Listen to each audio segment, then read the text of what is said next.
A nursing shortage in schools nationwide for years, and now it's affecting Sarasota County schools as well.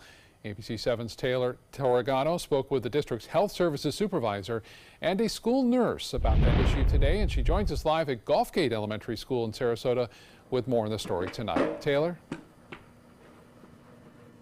Good evening, Scott. Kids will be kids and they can get hurt at any second. But what many don't realize is how much more the school nurses do than tend to those minor cuts and bruises. A bumped head. So where does it hurt? Cut elbows. It's not too bad. Was that at PE or recess? And kids that just don't really feel well today. Do you need a blanket?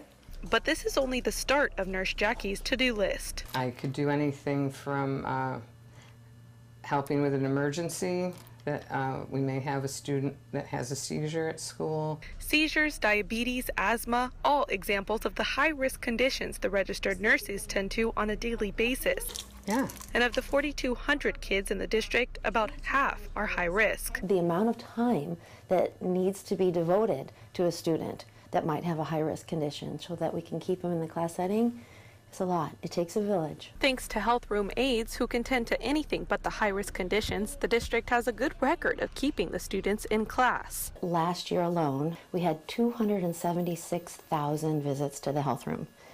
Of those visits, 30,000 went home. The rest of those kids went back to class. But it's that extra time many nurses don't have. There's 53 schools in the district and only 25 of them. The National Association of School Nursing recommends a 1 to 750 ratio for nursing to student care. Here in our district, that ratio is 1 to nearly 2,000 students, depending on the school. So some nurses have 2 schools they travel to and from, while others have 5. It's kind of spreading me thin. After 10 years at Gulfgate, this year Nurse Jackie is working at Felipe Shores Elementary too. It's too bad that I had to be split into 2 schools now because it's all about giving the kids, the students, the best service that we possibly can. A service all the school staff are dedicated to providing. Perfect. The nurses are hoping anyone who's qualified to be a registered nurse in the schools to come forward to help with this shortage. They're also asking the district provide the proper funding in order to hire them.